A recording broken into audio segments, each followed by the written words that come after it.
Yo, what is up, YouTube? I am finally back to make another video. I've got my friend Dom here, so I actually just came back from EVO. I literally got back yesterday. I got to play Sparking Zero for 3 days. Some of you might have seen my stuff on Twitter on like Shonen Games' channel. And honestly, when I posted a few like news videos like maybe 6 months ago, and I thought the game was good. And then right after that, I saw some developer gameplay, and I just absolutely hated the game after I saw that. And so I like deleted all of my videos and just went off of YouTube. And then when I went to EVO and actually got to play for myself, I basically fell back in love with the game. I found a whole bunch of tech, and there's just a whole bunch of stuff to like digest for my gameplay and stuff. And so Dom has been kind of watching it all day, and he made like this document. He has a lot to say about it. So yeah, Dom, if you want to introduce yourself. Yo, what's up guys? I'm a retired Tenkaichi veteran. Just kidding, I'm not going to say that. Basically, I watched a pro's gameplay and I was able to dissect it and come up with some theory crafting on it. I'll be discussing, things that I find meta and how interactions will probably play out as the game comes out. Hell yeah! So, I guess basically let's start with basically we think that if you're far away, it's like, I just want to start with like what happens when you're far away. We think that when you're far away, it's best to literally just press nothing. Like, actually just press nothing. And like, Dom, do you want to explain why that is? Like, for the neutral, you wait for them to do something. You don't initiate things yourself. But like, Dom, yeah, you should explain that. So, where do I begin? I mean, first you have to just consider the fact that key is like the most important thing to the game in terms of offense and defense. A lot of the things that you can do in the game are determined by your key. I think a lot of people have already discussed this in one of his videos. He was touching on it pretty well. Props to him for doing that, but I think he was just scratching the surface, honestly, because when you really consider it, like at the highest level, even in other arena fighting games like Storm, having chakra, which is equivalent of key in this game, is what allows you to interact with the opponent in the first place. And in this game specifically, you get access to things like DragonDash, offensive teleports, and key blasts, which are 3 fundamental things that you need to break the neutral and get in your opponent's face or get away from them, right? And in terms of how that relates to being far away from the neutral, essentially, when you're far away from them and they come to you either via a DragonDash or a homing dash, which is an extension of a DragonDash, they're the ones expending key to get to you, and there's no downside to you waiting, meaning that, let's say they do a homing dash, right? It's not like they're going to get any plus frames, because the homing dash doesn't have a hitbox. All it does is just bring them closer to you. So essentially, they're closing the gap. Yeah, and on top of that, exactly, and on top of that, not only does the homing dash not have a hitbox, it also has like a very, very slight end lag. Like, it's so slight that it doesn't really matter. But like, if you're really good at the game, you can double tap R1, and by the time their shit's done, you've already double tapped R1, and you're like way the fuck past them. Like, you're like 10 feet above their head. They can't press square. Now you can just press, say that they homing dash to try to mash you. You literally just double tap R1, press triangle, and then start mashing them. They can't do anything. And that's from you just standing still and doing nothing. Like, that's why like standing still is just OP as fuck. Like, it's crazy. Like, you don't use any resources. Like, there's nothing they can do that's going to make standing still bad, because you have time to react to everything they do. So it's like, exactly. Especially at a distance. Yeah, it's crazy, yeah. I think like once you're like mid-range, there's probably like, obviously like realistically speaking in the game, you're not just going to sit there waiting to react to every single move that they do. But, at an extremely far range, waiting to see what they do is a very good option. I mean, especially considering the maps are so big. But of course, this is just talking like competitive. Like, obviously, if you're playing with your friends, you're not just going to both want to sit back at the opposite ends of the map, not interacting, right? But, that'll come down to health lead and shit. And, in the opener, you're going to need to, scramble a bit and figure out who gets health lead. And also, like, think about this. What can you do while you're sitting there pressing nothing? You can fucking charge key. So, like, you can just be an awakening the whole fucking game. Like, actually. And there's something interesting about that. In Storm, I keep relating to Storm because, that's one of the games that I played the most in terms of fighting games. It's like kind of like, how you can charge Awakening, and then they, that kind of baits them into coming into you because, they don't want you to go into that Awakening and become more powerful. So you're essentially forcing them to expend resources while you're gaining resources. Yeah, and on Storm, you have to have low health on this game. You you could literally just sit there, and as long as you have one blast stock, which you will, you can just sit there and charge to Awakening, and then they're gonna approach you, and then that's gonna make them like at a bad position. So if they don't approach you, you get Awakening. If they do approach you, you're still in the fucking advantage.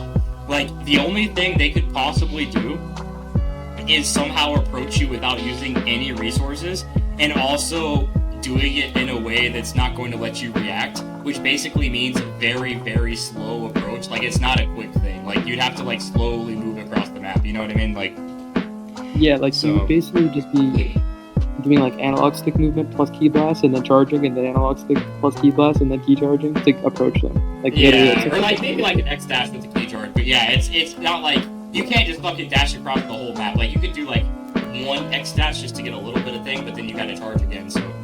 Yeah, it's exactly. It's yeah, that's the thing. I think offense will be strong in the sense that, like, once you get on top of someone, you want to keep on top of them. Like, you want to keep them in the vortex because, like, you're at an advantage state. There's no real upside to pushing them away from you. That's something we can talk about later or at some other point. Yeah, I mean, it's basically like the game has like two modes. You're either like autistically offensive or autistically defensive. Like, that's all the game is really. So, like, if you're comboing someone, I don't want to get into all this right now, but you basically have options to where you can just stay like super, super aggro on them like the whole time. And then if you're really far away, you can just force situations where you can just sit there and camp and they have to do something. So, like, the game, but basically what's so cool about it is it benefits both playstyles. Like, you can actually, like, it's not like you're gonna watch people and everyone's just gonna be mashing square, it's gonna look the same on every character, like, the shit's bland. Like, no, it's like, you should be able to watch this game and, like, actually know who's playing based on the way that they're playing. Like, for real. Like, that's how, I think that's going to be the case too. And there's probably going to be some character dependent stuff. I'm not sure how it's going to manifest itself. I'm thinking like things like charge key blast. Like, I know you said TN's charge key blast was very unique. Yeah, TN's charge key blast is basically a fucking demon wind shuriken that goes across the entire Great Ninja War fucking map. If you know what I'm talking about. Like, yes, it's ridiculous. It's ridiculous. Like, yeah, it's ridiculous. Just a high stun tracking move. Like, yeah, it's faster than any of the Blast 2 attacks. Like, it's literally faster than Kamehameha.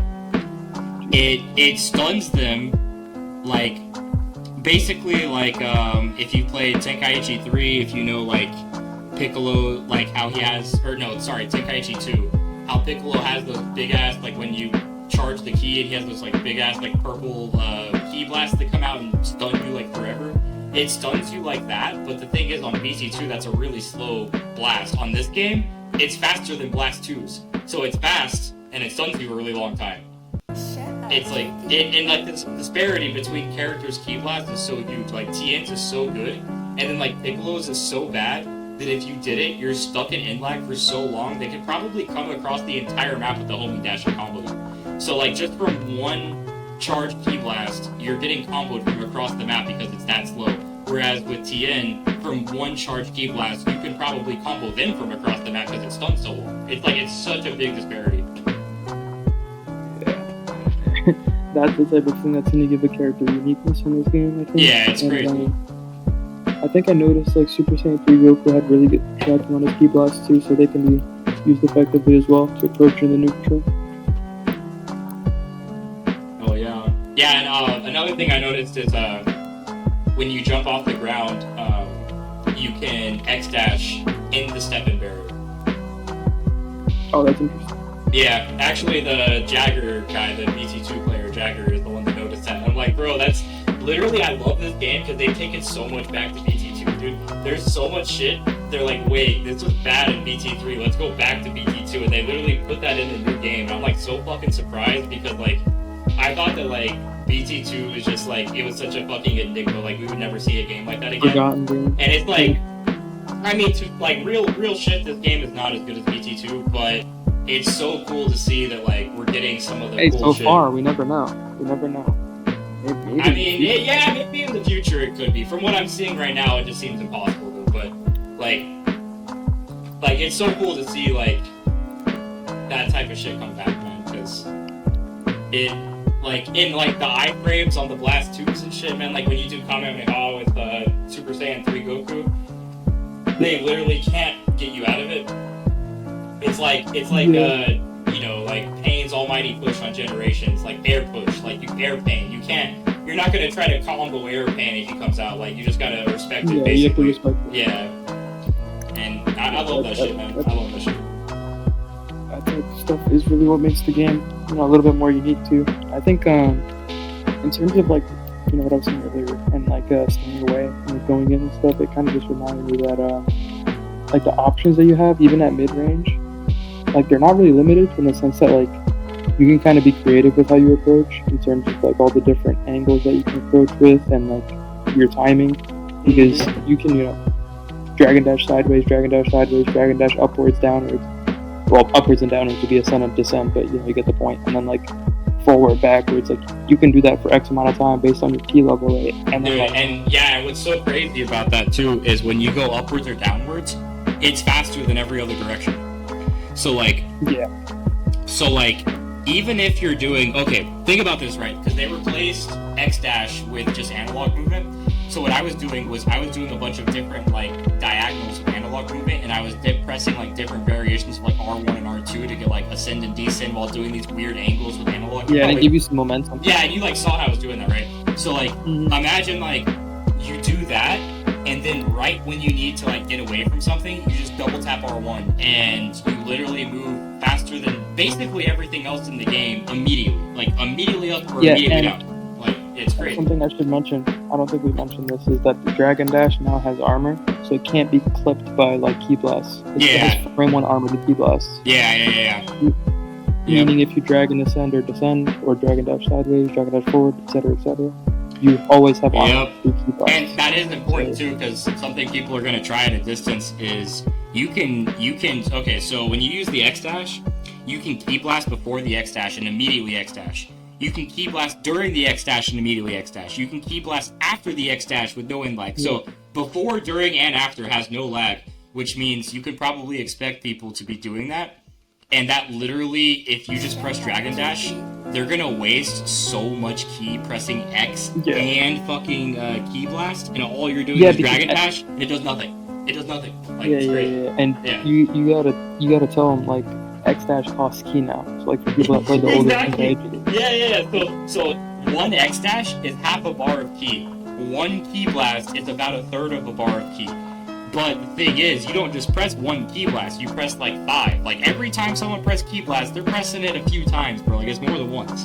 So it's like you're using all that key. Meanwhile, the person that's Dragon Dashing is using like nothing, and he's just iframing everything. So it's like, it's you can't just like try to do random fast shit and think it's good. Like you can do fast stuff, but you have to do the right stuff. You can't just do anything. Like it has to be done with intention. Yeah, that's what I love about this game, man. It's not like you know what I really don't like about Armored Core, because I saw a lot of people comparing this game to Armored Core, the new Armored Core 6. I'm a big Armored Core player. Like I've played Armored Core 4. I know like the whole community and shit.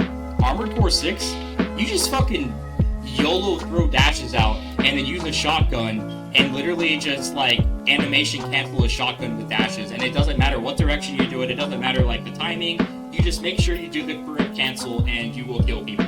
On this game, if you play like that where you're playing fast but you don't care what buttons you're pressing, you're gonna have no resources and the other person is just gonna fucking clown on you all day, like literally.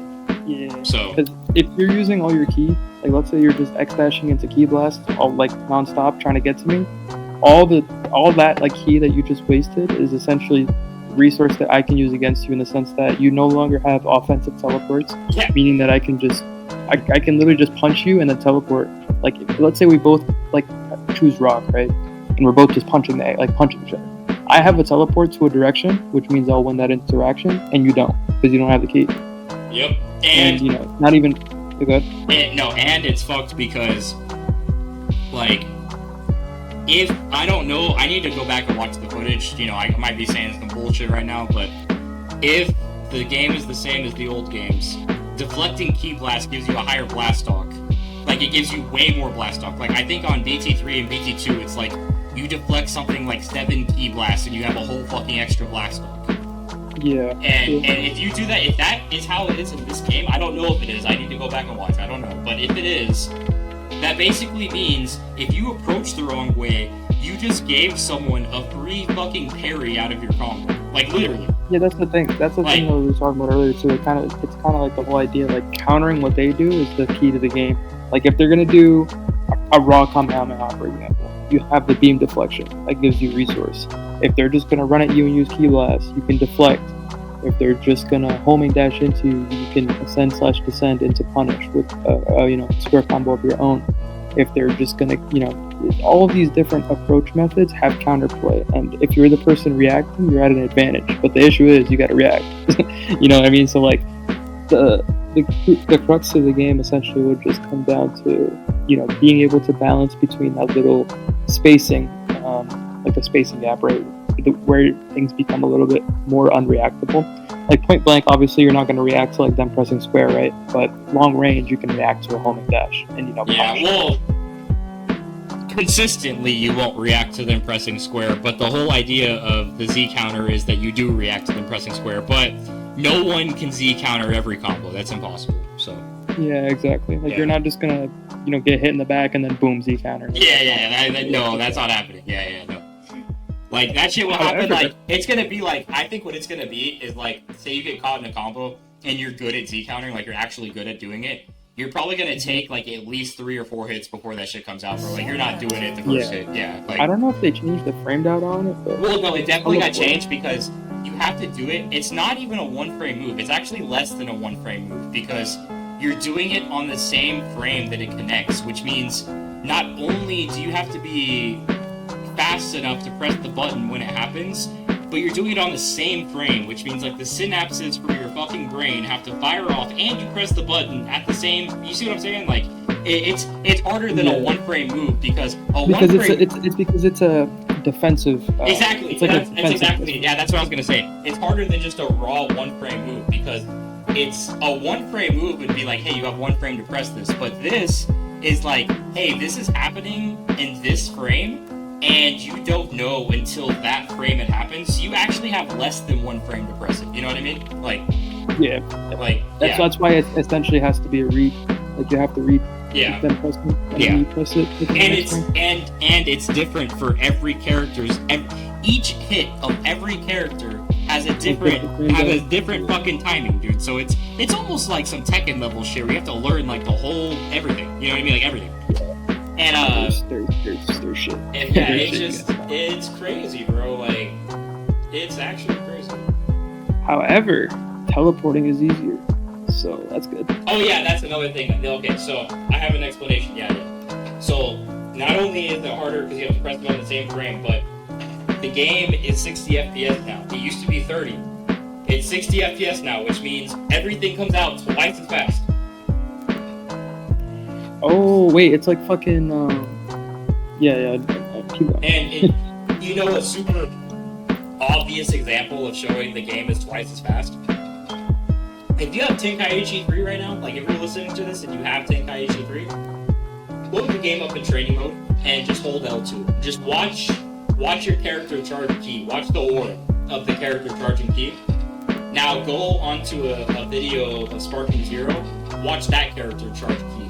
Look how much faster the key around the character is moving. That shows the difference between 30 and 60 FPS, like super clearly. And when you realize it's that much faster, it's literally twice as fast, like actually, and you still have less than one frame to press the fucking button, it's like, Z counters in the new game is like, it's legitimately impressive, like it's actually hard. Yep. So, yeah. It's like subbing in Storm 2 60 FPS. That shit's hard. Awesome.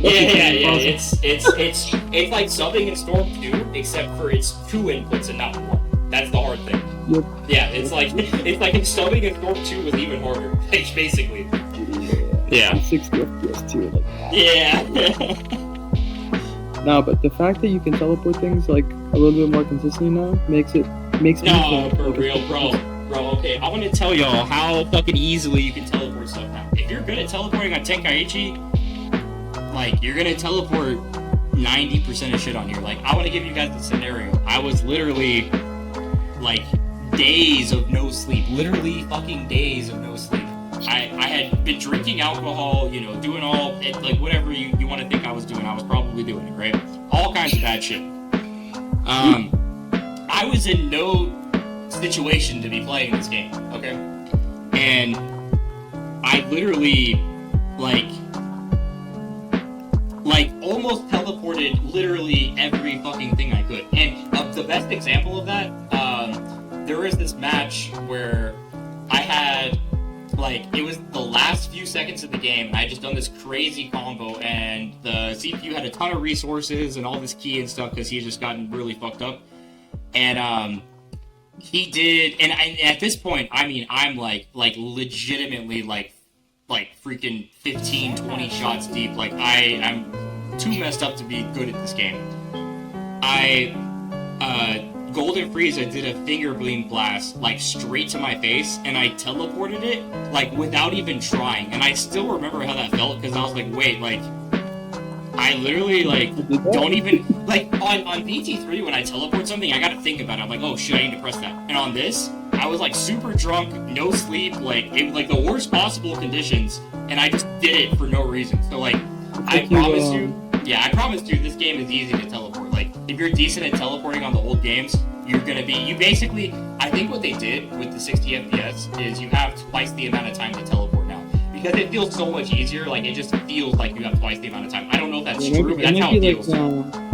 It might be like a Storm sub situation where you have a bunch of frames to press the sub button and it comes out.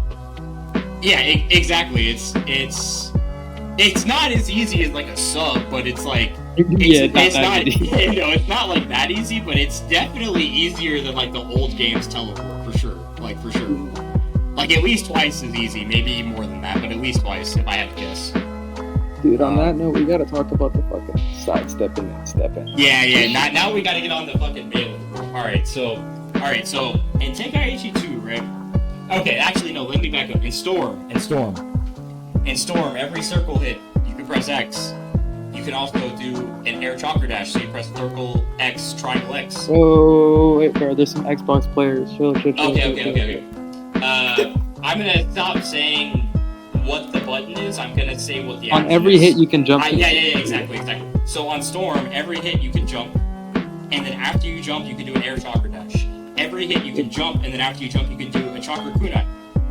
Every hit you can jump, and if you're on the correct hit, you can do a pill cancel, which would be a double, like, you would press jump twice into the side and then pill cancel. But anyways, like, my point is on Storm, they have a system to where every single hit you have, like, combo routes and multiple different options of what you can do, and you don't necessarily just need to keep pressing circle, you know?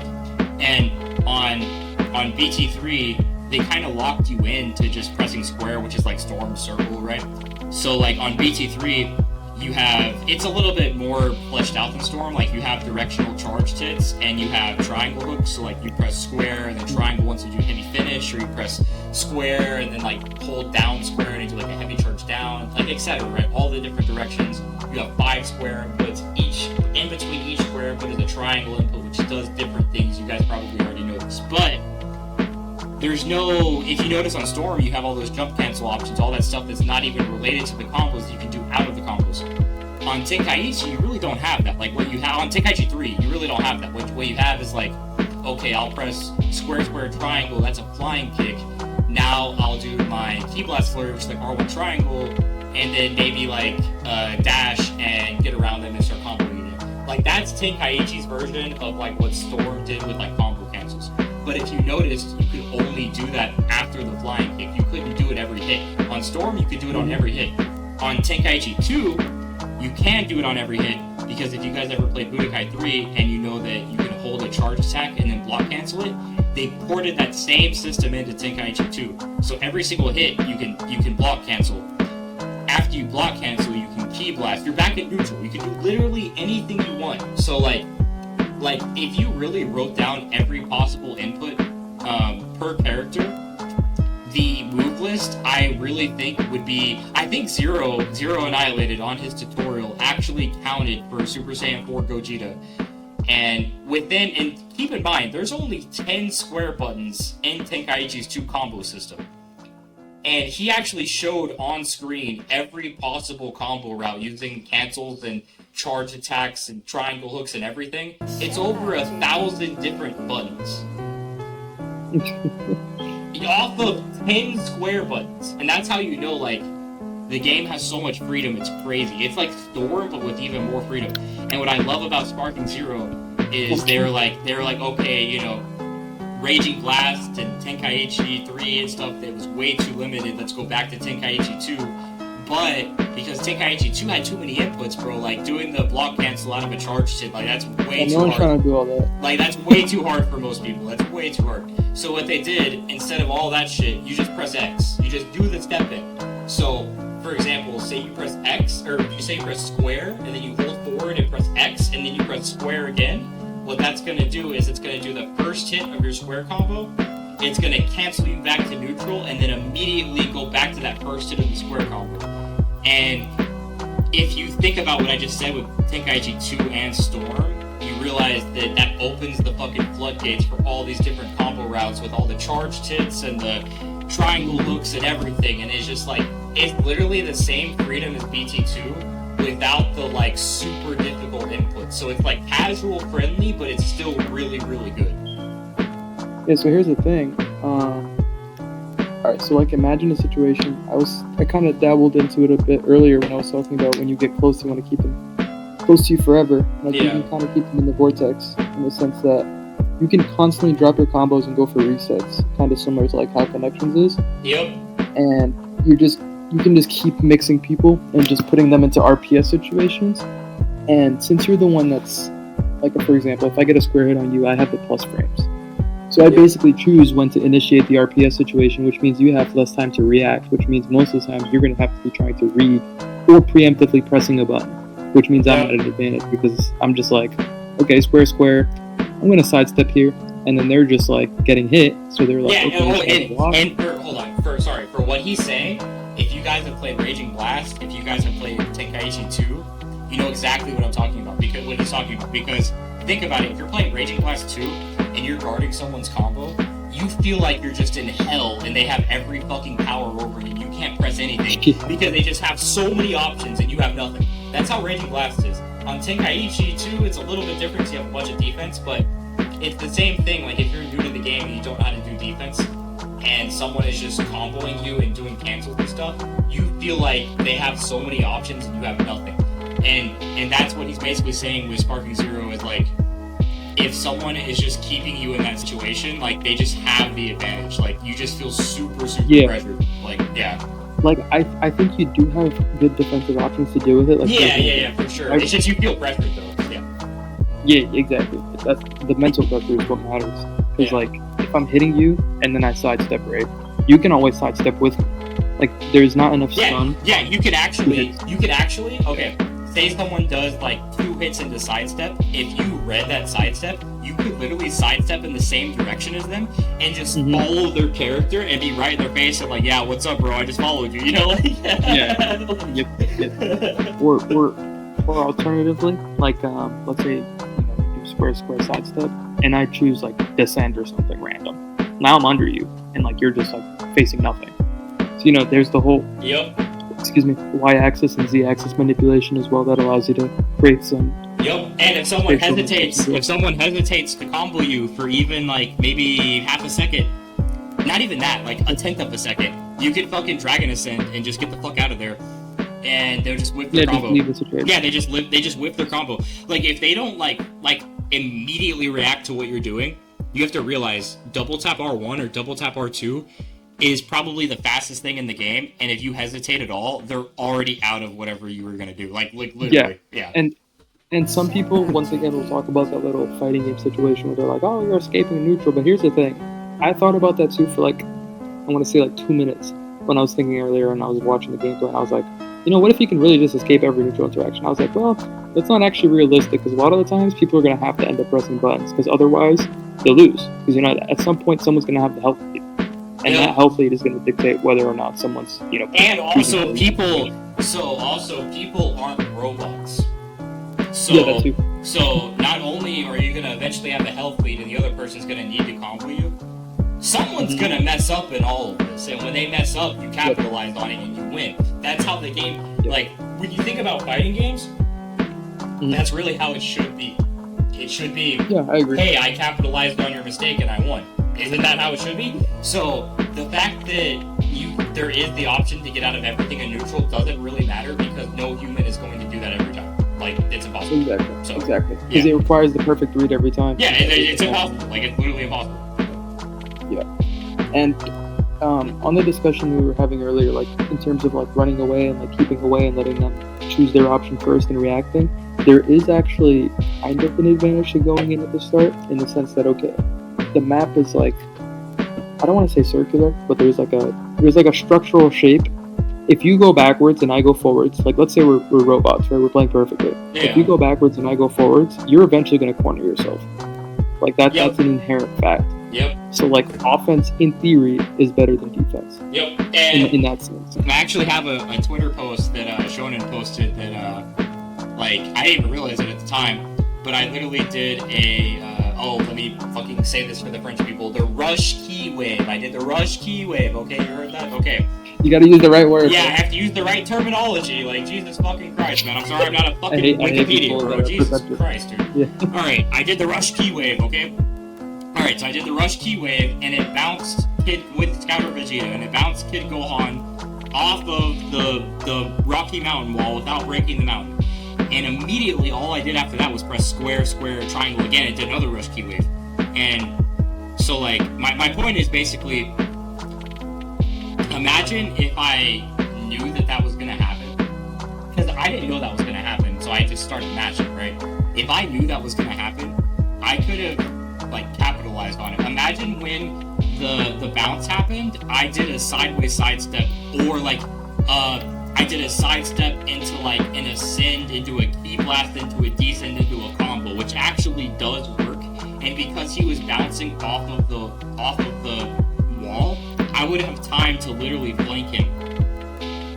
Just because of that. So it's like there's so many things that goes into, like, if you can, like, quote unquote skip neutral or not, and like, that situation, it's just like a straight up outplay, and I wouldn't even call it skipping neutral, even though you're going around them and comboing them. It's like, bro, like, this game is so different than other games that, like, people really can't compare it to, like, other games, bro. Like, you really can't. So. And I was gonna mention, like, alright, so on the topic of I thought about the French and my brain collapsed. Hold on. Yeah, that happens. There was a concept. There was a concept here. Oh, okay. The idea. Okay, so, like, what is the community? It's like the Central American, South American community that play T3. Dude, all right. So I'm gonna explain it like this. You came in Tenkaichi 3 that is a cooler version of what you can do in Sparking Zero, because there's no. So in Sparking Zero, they took the X dash and the ascend and descend slide cancels. They took all of that out of the game and they put it into just analog stick. And with Tenkaichi 3, you used to be able to do stuff where you'd be like, okay, key blast, hold R2, key blast, hold R2 a little bit, key blast one more time, oh, I'm out of the step-in barrier, let me X dash forwards, press R1 to the left, X dash forwards one more time, hold R1, so I'm coming up to him, because remember, you just pressed R2, you're below him, so now you're coming up. And then once you do that second R1 again, you press triangle again, and then you combo. And basically, that same sequence still exists. It's just a little bit, like, less crazy, because on BT3, when you're doing that, you're, like, going in and out of the step-in barrier, you're going, like, between each key blast, you're moving, like, 20 fucking feet, and it's, like, definitely way more impressive, like, not only the buttons you're pressing, but also, like, the way it looks and everything, it just looks better. But on Sparking Zero, like, you can still do that stuff, it's just a little bit easier to do, and that's not really a bad thing. Like, it's a bad thing that the cool, like, movement's not in the game anymore, but it's not a bad thing because it's still, like, you're playing on every plane of the game, and you still have to have, like, spatial awareness to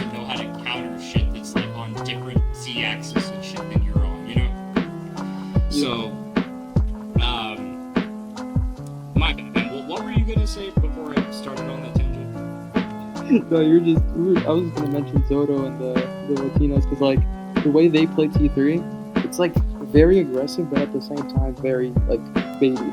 Like, and by baity, I'm just inventing a word in the sense that they do the whole concept I was talking about earlier, where they charge key to try to get you to come closer, and then use that as a moment to retaliate. You know, because like you're so focused on stopping them from charging key because you don't want them to gain resources for free, that you're tunnel visioning. You're not aware of the fact that they're also playing the game and they can counterplay whatever you're trying to do. And yeah. Also, yep. Yeah, so basically, perfect example of that, right? Is in BT3, one of the main ways you approach is you just do a forward X dash and you press triangle a couple times, and it's like a forward key box, right? Once you actually get to them, you can hold R1, press like diagonal up so you kind of go over their shoulder, and then just start comboing. And that's like one of the best ways to approach. Now, what happens when the person has half a brain? They deflect all of those key blasts, they ascend out of your dash, they dash around you and start comboing you. Like that's the thing is like, you know, a lot of these Tenkaichi players, they'll be doing cool tech, but they don't realize that there's situations that counter that tech, and then there's situations that counter the counter for that tech. So it's like, you like explaining stuff on, okay, so there's like a bunch of levels to this. Explaining stuff on a base level to where someone doesn't even know how to do the tech, it's like you're talking to a fucking toddler and you just need to baby them basically.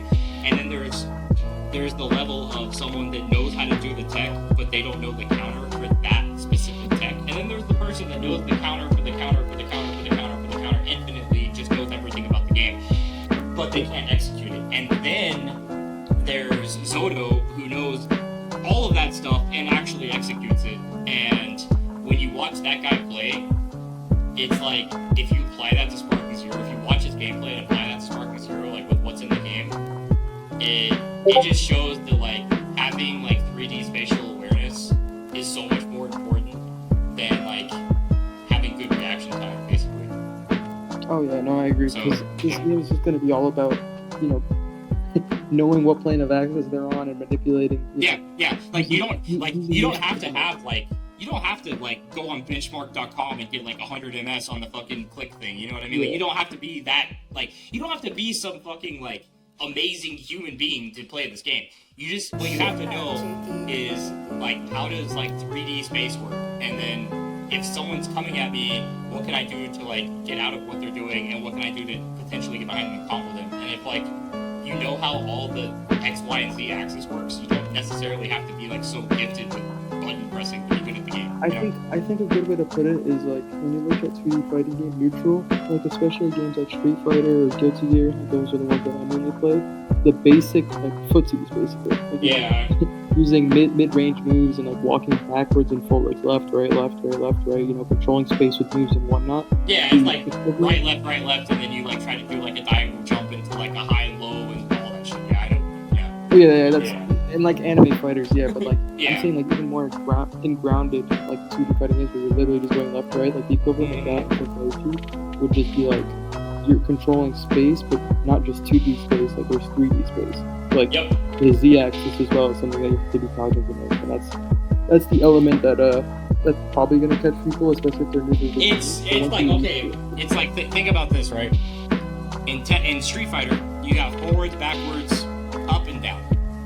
In Tekken, you have forwards, backwards, left, right, up and down, but you almost never use up and down in Tekken. Like you never jump in Tekken. You do use down, you do crouch all the time in Tekken. You definitely crouch, but I'm saying like you don't jump in Tekken. Like if you jump in Tekken, that is like a super fucking niche thing. Like that's not normal. And then you have a game like Sparking Zero where most of the time you're not even on the floor. And not only do you have forwards, backwards, left, right, up and down, but you have every single degree variation of that within a whole fucking circle. To the point of like where normal notation doesn't even work for the game. Yeah, you can't really. It's literally like that 2-1-4 shit, bro. Like if you're a fighting game player and you're talking about like 2-1-4 and all that stuff, like that does not work in Sparking Zero, because how do you account for me pressing like a couple degrees to the left of up and then also holding R1? Like you can't account for that with like keypad numbers. You just can't. You know what I mean? Like it's more complicated than that. It's more like Sparking Zero is way more about like positioning than like any other traditional like fighter. You know what I mean? Like it's way more about positioning.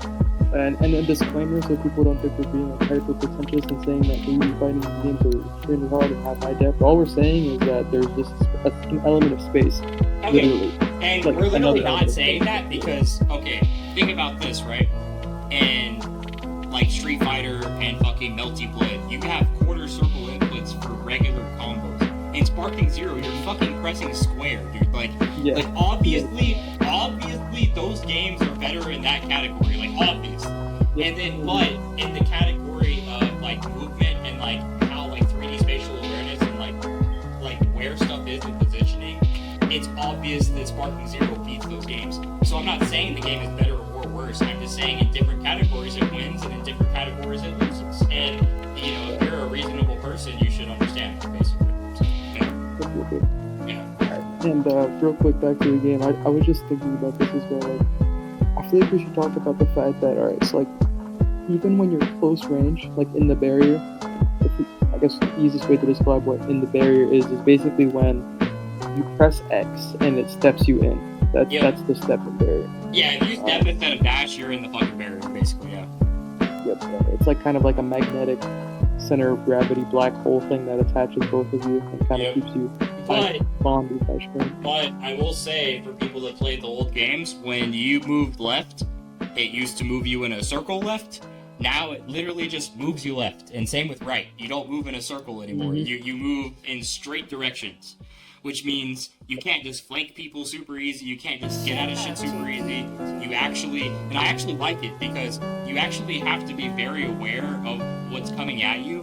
And you have to know, like, okay, I need to use this diagonal with either going down or up. And if I don't do this, I'm going to get hit, like, you know. I'm going to be a math nerd here, but it's kind of like a 2D plane superimposed onto a 3D one. In the sense that, like, you can look at the game as, like, a flat... Like, you know how, like, alright, so, like, imagine Goku, for example, right? You can go up and to the left with Goku, and there's nothing attaching you to the center of space. In the sense that, like, you're almost on a piece of paper in terms of when you're moving the analog stick, but then, like, you know, you're in 3D space. Yeah. So it's, like, flat until it's not, basically.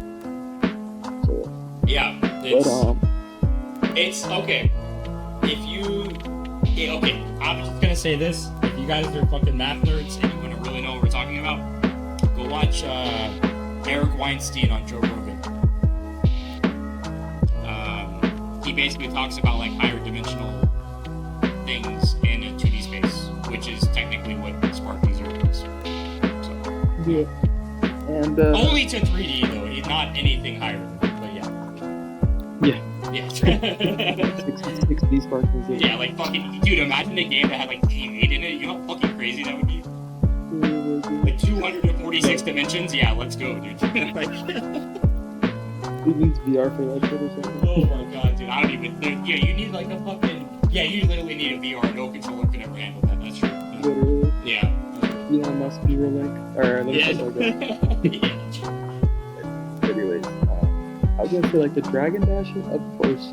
So, like I said earlier, DragonDash has armor against key blasts. So, like, the only way really to beat DragonDash up close is by pressing square. But, like, you know, square loses to key blast. Yeah, like, you know, okay, hold on, sorry to cut you off. Like, for example, I think DragonDash is the fastest thing in the game, but, and I did try this when I was at EVO, you can't just press square, L2X back. You can't press that. They will clip you, they will combo you, and you'll get hit. So, yeah, anyways, you can keep going. Yeah, so there's like that's the biggest RPS in the game that I've seen, is the, you know, DragonDash beats Key Blast beats combos, and then combo beats DragonDash. This guy, at close range, right? And the interesting thing about it is that they can all convert into each other seamlessly. So it's kind of like who gets caught. You know what I mean? Because yeah.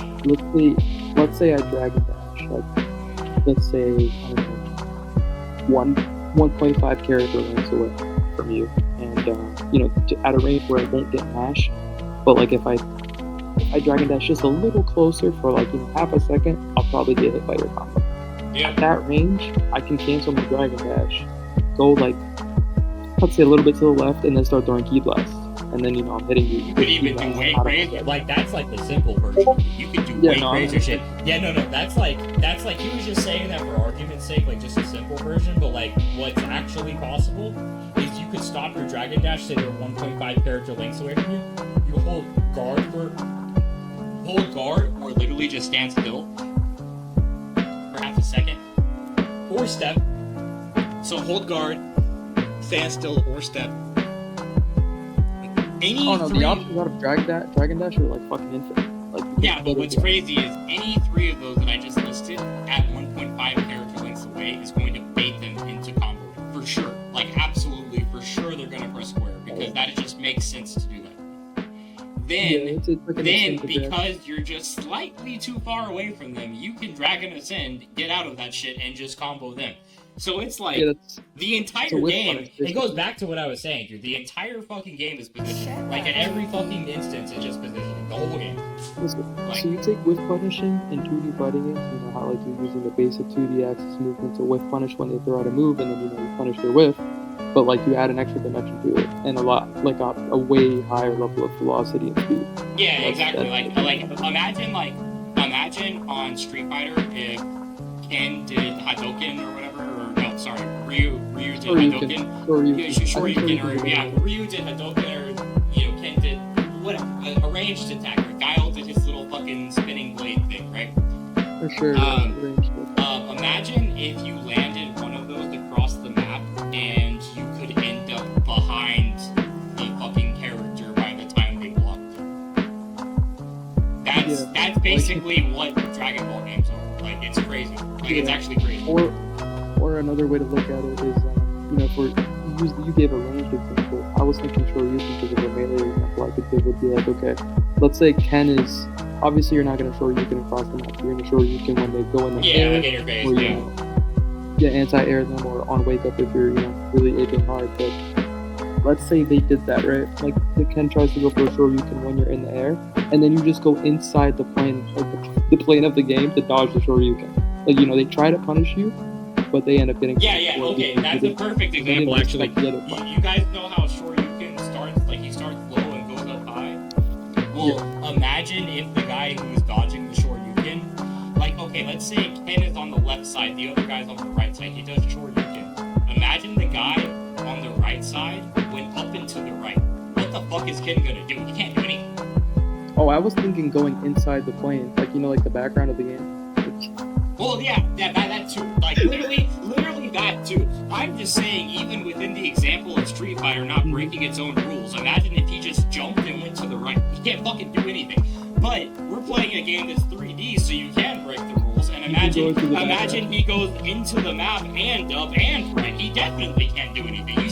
You guys see what I'm saying with, like, okay, sure, traditional games have, like, more complicated, like, combo inputs, but the positioning and, like, how you actually land those combos is so much more complicated than Sparking, like, for sure. Yeah, and, like, a lot of people try to claim, like, oh, you can just press square and it'll track onto them and hit them, but, like, that changes a lot as you get into a higher level. Like, your square placements are going to need to be much more calculated, otherwise you're going to get instantly whiff punished. Like, whiff punish timings in Dragon Ball games are a lot more immediate too, just because, like I said earlier, the velocity of stuff is faster. It's ridiculous. Like, also, like, okay, say you're right in front of someone, and let's say, like, one character length from someone, and they press square. You have time to press triangle, click square, and then you press your own square. Like, that's just the most basic example of, like, square match. It just doesn't work. It just doesn't work. Yeah.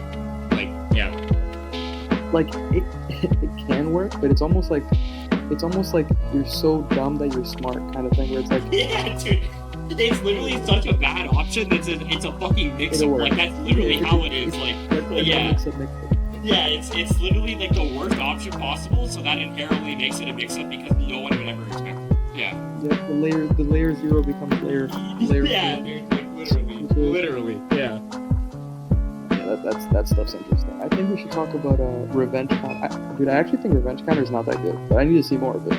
I don't know. So, the reason why I think Revenge Counter actually is good is because Explosive Wave and Z Counter both knocks them away, where Revenge Counter keeps them right there and you get a whole combo off of it. And they can't block. And on top of that, you can teleport Explosive Wave, and when you Z Counter, you can teleport that hit that they do. So potentially, Revenge Counter might be the only thing you can't fucking do anything against, and you just get hit. You know, like. Well, okay. To be fair, I don't want to put bad information out there. I have not teleported Explosive Wave as Sparking Zero. I don't know if you can do that, but in Tenkaichi 1, 2, and 3, you can teleport Explosive Wave. So I'm just gonna assume you can. Yeah, I don't know if you can do it. But if you can't, you're gonna have to read it. Yeah, well, no. You definitely can, because it comes up on the screen as the skill list. You see the little animation thing, and all you have to do is just hold circle. Like, that's literally all you have to do. So, like, you definitely can, but it's hard. And it's the same thing with all 3 Tenkaichi games. Like, you can, but it's hard. But you can, you know? Like, so.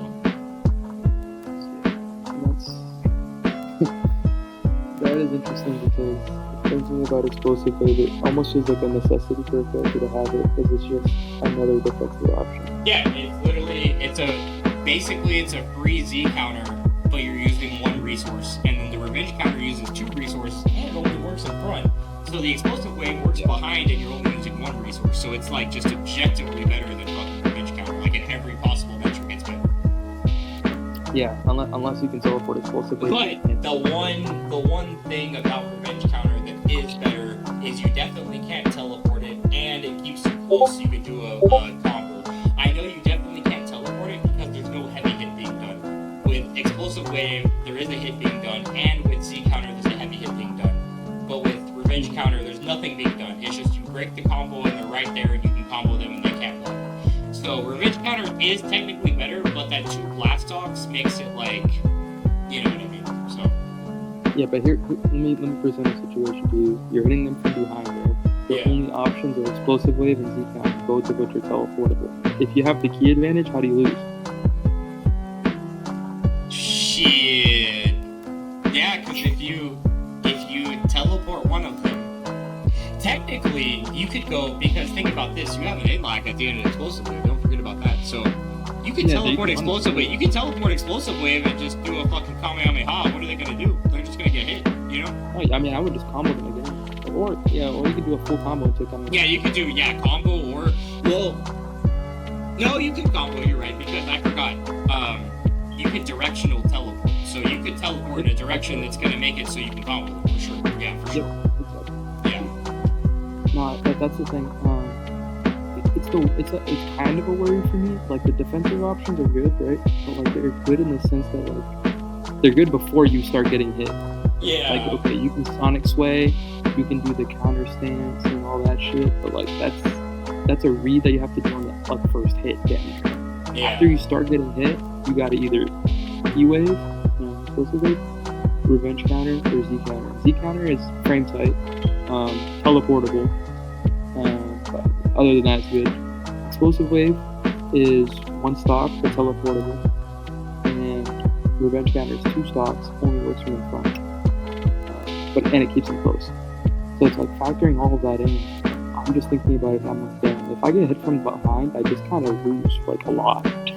Yeah, I'm just gonna do a lot of that. And it's like, if you don't want to lose from behind, you have to Z counter, but the Z counter is the same frame on a 60 FPS game, so no one can consistently do that, so you can't count on it. Mm-hmm. So it's like, I think it's really just gonna come down to that melee. Like, you can really put some work in off that melee. And like, okay, let's say the game starts. Like, I'll just give you a theoretical game of how like a high level game might end up playing out as people get better. Yeah. Both players are just fucking walking, like literally just holding the analog stick in random directions as the game starts, because it does not matter what you really do, because everything has a counter. Yeah. One of them gets fed up and they're like, all right, it's time to go in. DragonDash is in, like slowly trying to approach, not just L2X forward, literally into them, because otherwise they get mashed or whatever. Just L2Xing and then, stopping, trying to see what the opponent does, baiting them to try to do some move, forcing them to try to react, just with the threat of, L2X in their face in the present square. Like, that's the ultimate threat. So, all of that's occurring. eventually you get into the barrier, right? Once you get into that barrier, let's say you get like, you know, within like one character line, let's just say like the combo range. But that's when the RPS begins, right? Like the key blast versus mash versus DragonDash, rock paper scissors. Once you're in that range, that's when you have access to your defensive options as well. So you have the offensive RPS options, which is the movement, the key blast, and the basic combo. And then you have the mirror, the inverse, which is the defensive options, which comes from blocking, sonic sway, and counter stance, and all the other stuff that I'm not remembering right now. Yeah, that's another thing. Counter stance, incredibly fucking OP in this game. And by the way, when I was playing, I didn't realize that they renamed the fucking word counter stance. Counter stance is now called perception. Perception. I didn't fucking know that it was renamed that. So, apparently, all you have to do for counter stance is press circle triangle. I didn't know that at all. And so what's confusing me is that's the input for like 3 different defensive. Like, what the fuck? So, if you're getting hit with a blast 2, like a Kamehameha, and you circle triangle, it's going to deflect that, and then it's going to give you a buff to charge ki faster. If you're getting hit with, if you're blocking, you can press circle triangle, and it's going to do that thing where it dodges all the fucking combos, you know? My favorite move, my favorite defensive move. But if you're if it's before you're getting hit. If it's before you're getting hit, you just press triangle circle and you do a counter stance. And then if they decide to attack you and they see the counter stance, well, that's when they get fucked, basically, right? Like, yeah, and this is what makes the RPS even more interesting, because generally speaking, that should be a good option, right? Yeah, but if they counter stance, then shit, you know? Yep, yeah. And I don't think you can sidestep on it. Like, let's say you press, like I press square, you counter stance, I can't press X to get out of it. No. Like, if you're point blank and you combo a counter stance, yeah, you're not canceling that. Like, that's a hard commit. That's like a hard commit. Yeah. And that's the thing. That's what makes it. That's what makes it very interesting. Like, holding your ground becomes a good option too. This game is, like, as I talk about it more, it's becoming more and more interesting. Like, standing still and blocking is actually. It's basically, bro. If you really think about it, it's like Tenkaichi mixed with Storm. Like, basically. No, that after I said that, I was like, dude, this is kind of interesting because we can really do some interesting shit. Yeah. And, the only thing that I would say, well, not the only thing, obviously it's a fucking Dragon Ball game, but like the main thing that's differentiating the neutral wise from Storm for me is the fact that Storm has a hard chasing dash. Like, yeah. On Storm, you don't press any direction. You just press triangle X, and it just fucking homes in on it. On this game, it's like, hey, you gotta aim where the fuck you're going. You can't just press a button. You know, like, yeah. The thing that compensates for it is the fact that Square has, you know, the home property. Yeah, that's true. Yeah, the tracking on like Circle and Storm isn't really as good. Yeah, that's true. Yep, exactly. That's kind of like how they attempted to balance it. I don't know how long this video is, by the way. I don't know if we should just keep talking. It's 1 hour, bro. We can keep going, dude. I don't give a fuck, bro. Let's go. Just gonna upload it that day. No, fuck but yeah, man. What the fuck? It's been an hour? No, this game's lit. Dude, that's what I'm saying, dude. I literally, like, bro, when I first saw the gameplay for this game, I was so mad. I privated my entire YouTube channel. I told everyone this game is 2 out of 10 fucking dog shit trash. And then Shonen is like, hey, I'll fly you out to Evo, and like, you don't really have to pay me that much. Like, I basically went to Evo, like, essentially almost for free. Like, very cheap, very, very cheap. And I was like, alright, fuck it. I went there, played Sparking. The first time I went in line to play Sparking, like, okay, Bandai knows what they're doing, right? They got all these, like, just beautiful supermodels fucking Bro, they got the beautiful they got the Bandai booth girls, like, lining up the booth for you. So it's like, already, like, alright, I already kind of like this game. Just from the aesthetics I'm seeing around the game, you know? And then I get to the fucking game and I start playing, and I'm like, wait, this game feels like BT3, and then I start comboing, and I'm like, wait, this game is better than BT3. like literally, like I just had like. It's just the people who played before me, like, they had no idea what they were doing. Like, and it's no hate, dude, because you know the guys, the first people who posted the videos. I'm friends with those people. I don't want to fucking shout their name out, but you know the first people that posted videos, their gameplay was not that good. Everybody knows it. So, like, and they even admitted to, like, they don't know how to play the game, you know, but... Like, yeah, but they're, you know, they're giving us stuff to, like... Yeah, like, but the thing is when I saw that, I was so pissed off. I was like, dude, this game is, like, literally unplayable dog shit garbage. It's even worse than Raging Glass, which I didn't think was possible. And now that I played it, even after Oh, by the way, speaking of... Yo, hold up. Speaking of Bandai baddies, bro, check your deal. Oh, God. Oh, God, hold on. I'm sorry, YouTube, I have to check my deal. Actually, my computer is being very slow, so I can't check it right now. Alright, if you can't, it's fine, alright. But anyways, yeah, like, so, Bandai already won me with the Bandai badges at the booth, but then I played the game, and, yeah, I mean, it just immediately felt comparable to BT3. Even before I knew the step cancel, even before I knew you could double tap R1, even before I knew you could do, like, basically anything we just talked about. Immediately when I got on the game, I was like, this instantly feels good. Like, this does not feel like a bad game. Yeah. Yeah, but dude, I literally just had the biggest epiphany thinking about this game. Like, yeah. No, the melee shit that I just like, I think saying things kind of opens your mouth. No, for sure it does. It makes you think about it more. Like, the best way to learn. Like, teaching people is the best way to learn. Like, not that I'm teaching or anything, but like just saying it. Yeah, talking, yeah. I literally just thought about it, and I'm like, you basically are in...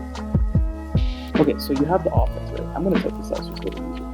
Offense, punch, key gas. And then you have movement, which is an aspect of offense. It can also be used defensively, but let's just call it offense for now. And you have defense, standard block, sonic strain, and counter stance. Let's just call that the 3 versus 3. And I'm looking at this, right? And I'm like, you can stand your ground and be like a block type player, you know, like in boxing or something, like a fucking hard defensive camping Mayweather type fighter.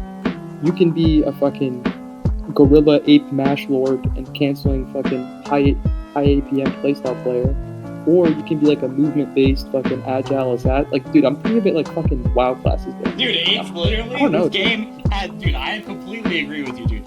This game has so much variety in what you can do. It's literally like you can watch someone play. We're not paid by Bandai, by the way. Dude, we're not, dude. Dude, if you look at my previous chat logs, you would think Bandai would permanently ban me from everything, dude. I said the most heinous shit about this company, trust me.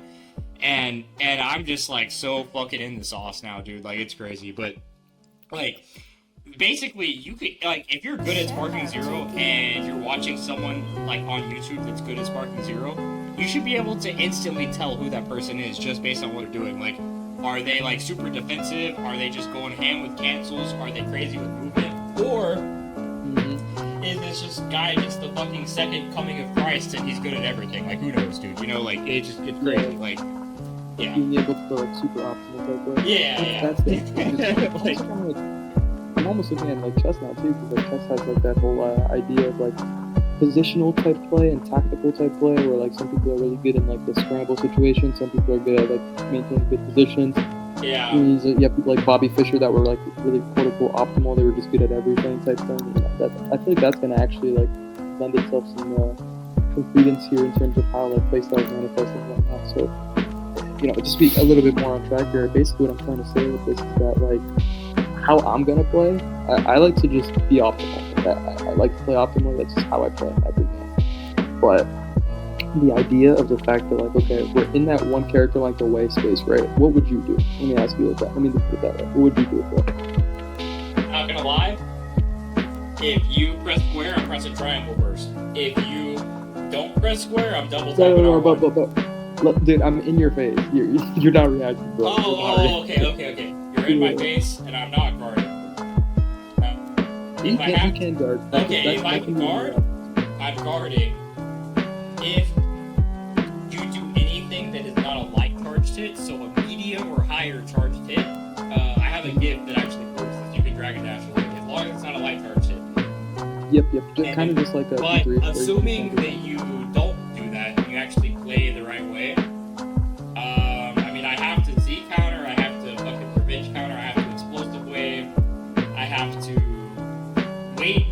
your no, shit. but I'm saying like, okay, let's say I'm in your face, right?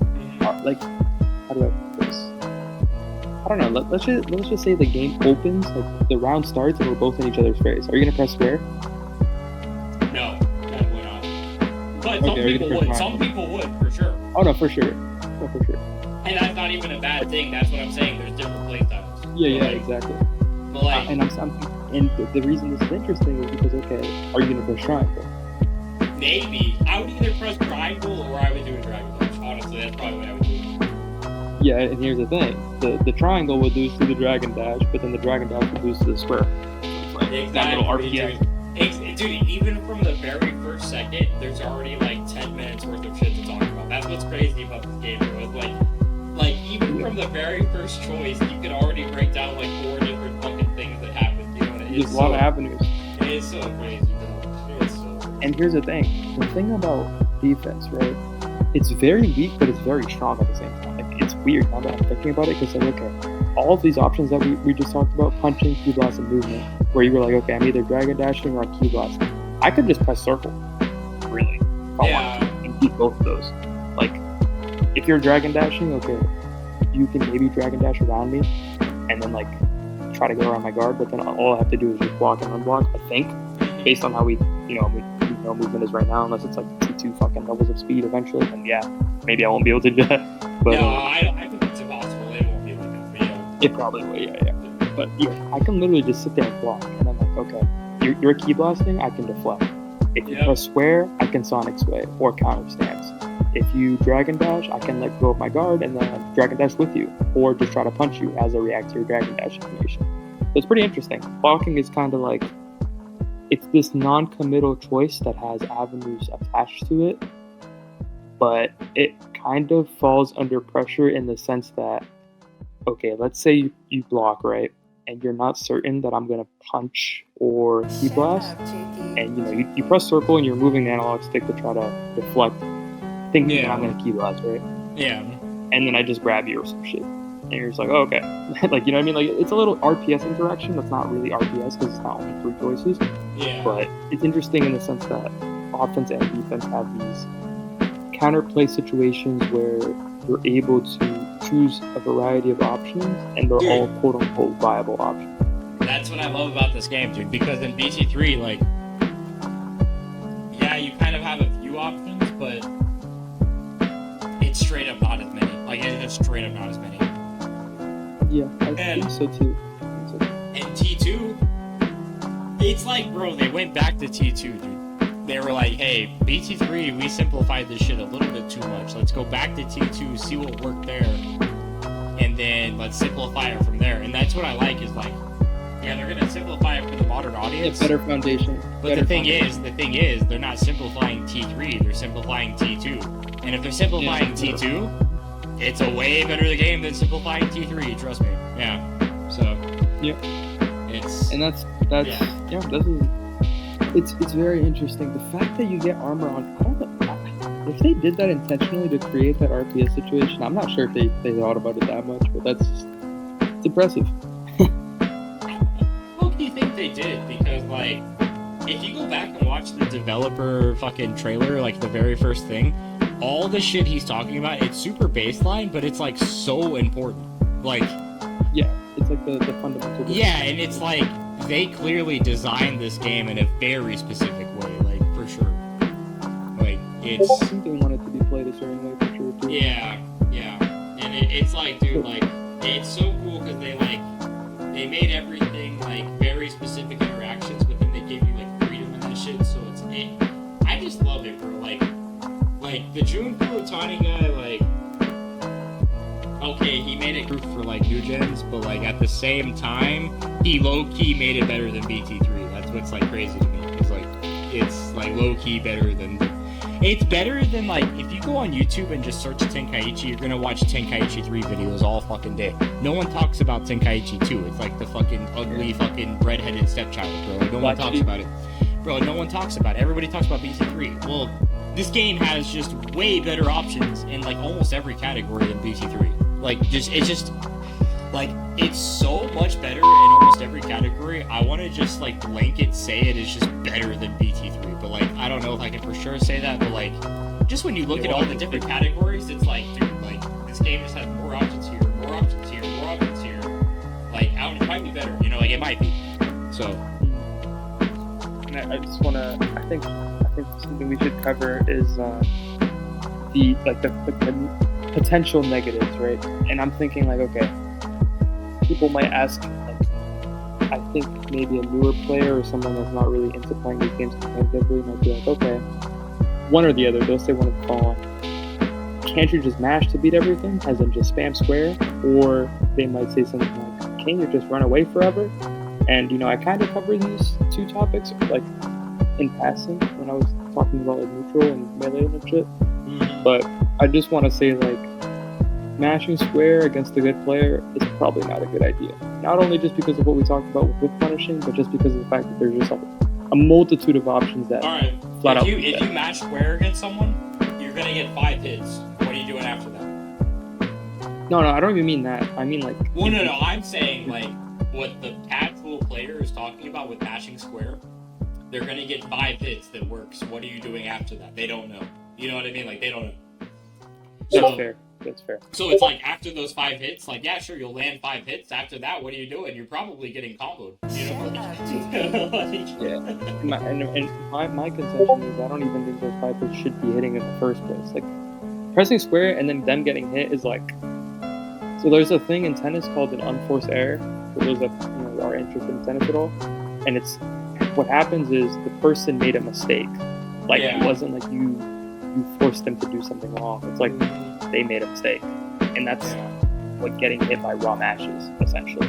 Yeah, like, that's just a misplay on your part. Yeah, that's true. There is, of course, that's barring like the RPS situation. But if they're literally like 2 character lengths away pressing square and you get clipped by it, bro, that's a skill issue. Like, I'm sorry.